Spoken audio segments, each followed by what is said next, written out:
Morning, Abotai. There's an interesting question that comes up on Fridays on Eid of Shabbat. If a person is allowed to start a load of laundry, to put it in the washer or in the dryer, and then to let it continue into Shabbat, is that an issue or not? So this really starts from Baraita and Masechet Shabbat of Yudchet.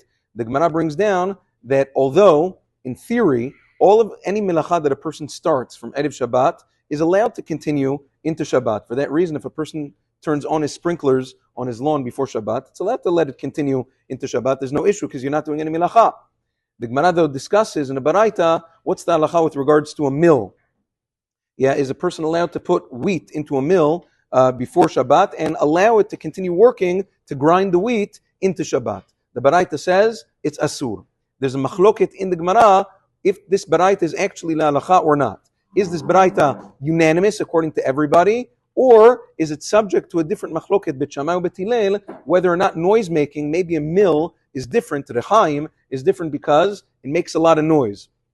Maskanat Gemara and be'emet, the halacha Maran Shulchan Aruch and Siman Resh Nun Bet brings down the halacha that it is subject, this Baraita is subject to the machloket bet Shammai bet Hillel, and according to bet Hillel, it would be mutar to allow this mill to work on Shabbat, even though it makes a lot of noise, and people are looking and people ask. At the end of the day, noise making is not an isur on Shabbat. The melacha was started before Shabbat, and bet Hillel allows noise making on Shabbat. Kach pasak Maran. However, according to the Rama says no.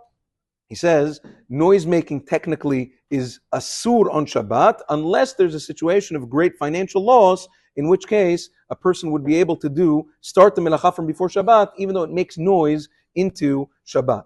Therefore, it would seem, with regards to a washing machine, or washing machine is a little bit more quiet, but a dryer sometimes makes more noise. According to Ashkenazim, it would seem to be asur, at least meikar adin, if a person didn't have any other chance to do it, or there was financial loss if a person was going to lose money by not doing it, but otherwise it would be asur. But according to Sfaradim, based on Maran Shulchan Aruch, it would be mutar to start the washer-dryer cycle before Shabbat and allow it to enter Shabbat. Nevertheless, Maran Shulchan Aruch says it's best not to do this unless a person has a great need. For instance, let's say yeshiva boys or soldiers that come home right before Shabbat and leave right after, and they need their laundry done. So over there, he says you can be mekil. But otherwise, it's best not to, unless there's some sort of other great need to do so, so as not to create this zilzul b'chvot Shabbat, because it's going to make noise. It's not the nicest thing. That's it for today. Have a wonderful day.